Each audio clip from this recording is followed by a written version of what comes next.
আসসালামু আলাইকুম, সকলকেই স্বাগত। এ আজব পৃথিবীতে স্রষ্টার সৃষ্টি যে কতটা অপূর্ব তা আমরা চারপাশে ছড়িয়ে ছিটিয়ে থাকা অসংখ্য নিদর্শন দেখলেই বুঝতে পারি। পৃথিবীর এমন অনেক জায়গা আছে যেগুলো আমাদের একদিকে যেমন মুগ্ধ করে, আবার অন্যদিকে অবাক করে দেয়। আজ আমরা জানব পৃথিবীর এমনই এক রহস্যময় জায়গা সম্পর্কে। কল্পনা করুন, আপনি একটি হ্রদের পাশে দাঁড়িয়ে আছেন।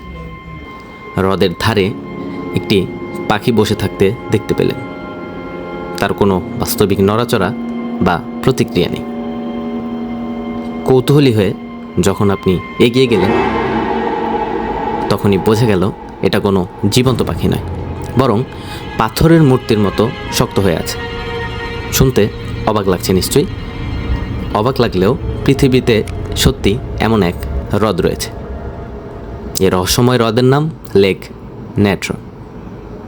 এই হ্রদটি অবস্থিত আফ্রিকার তানজানিয়াতে। এটি অবস্থিত পৃথিবীর অন্যতম বিখ্যাত ভূতাত্ত্বিক অঞ্চল গ্রেট রিফট ভ্যালিতে।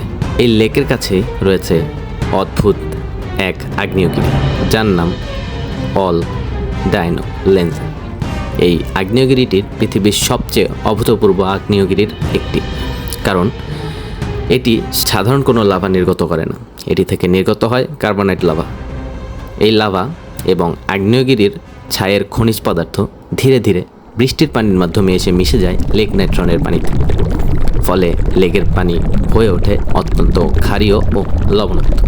লেক নেট্রন এর পানির পিএইচ প্রায় 10 থেকে 12, অর্থাৎ খুবই ক্ষারীয়। শুধু তাই নয়, কিছু জায়গায় লেকের পানির তাপমাত্রা প্রায় 60 ডিগ্রি সেলসিয়াস পর্যন্ত পৌঁছে যায়। এই পানিতে সোডিয়াম কার্বনেট নামের একটি রাসায়নিক পদার্থ রয়েছে। অদ্ভুত ব্যাপার হচ্ছে, প্রাচীন মিশরীয়রাও একসময় এই রাসায়নিক ব্যবহার করেই মমি সংরক্ষণ করত। 2013 সালে এই লেক হঠাৎ বিশ্বজুড়ে আলোচনায় আসে, কারণ একজন বিখ্যাত ওয়াইল্ড লাইফ ফটোগ্রাফার নিক ব্র্যান্ড এই লেকের ধারে এমন কিছু ছবি তোলেন যেখানে দেখা যায় মরা পাখিগুলো যেন পাথরের মূর্তিতে পরিণত হয়েছে। নিক ব্র্যান্ড মূলত আফ্রিকার বন্যপ্রাণী ও প্রাকৃতিক ছবি তোলার জন্য পরিচিত। তার তোলা এই ছবিগুলো পরে অ্যাক্রস দ্য র্যাভেজড ল্যান্ড নামের একটি ফটোগ্রাফি বইও প্রকাশিত হয়। এই ছবিগুলো ইন্টারনেটে ছড়িয়ে পড়ার পর অনেক মানুষই ভাবতে শুরু করে, এই লেক কি আসলে প্রাণীদের পাথর বানিয়ে দেয়? কিন্তু আসল সত্যতা একটু ভিন্ন। আসলে লেক নেট্রন সরাসরি প্রাণীকে পাথর বানায় না, বরং এর ক্ষারীয় পানি মরা প্রাণীর শরীরকে দ্রুত সংরক্ষণ করে ফেলে। ফলে শরীর শুকিয়ে গিয়ে পাথরের মতো শক্ত হয়ে যায়। এ কারণেই অনেক সময় প্রাণীগুলোকে পাথরের মূর্তির মতো দেখায়। অদ্ভুত হলেও সত্য, এই ভয়ঙ্কর লেকই আবার সবচেয়ে বড় প্রজননস্থল লেজার ফ্লেমিঙ্গো পাখির জন্য। প্রতি বছর প্রায় হাজার হাজার ফ্লেমিঙ্গো এখানে ডিম পারে, কারণ এই লেকের পানি ক্ষারীয় ও অন্যান্য প্রাণীদেরকে দূরে রাখে।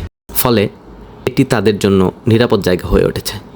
পৃথিবীতে এমন অনেক জায়গা আছে যেগুলো আমাদের কল্পনার থেকেও বেশি রহস্যময়। লেক নেট্রন তারই একটি উদাহরণ। একদিকে এটি অনেক প্রাণীর জন্য বিপজ্জনক, আবার অন্যদিকে হাজার হাজার পাখির নিরাপদ আশ্রয়স্থল।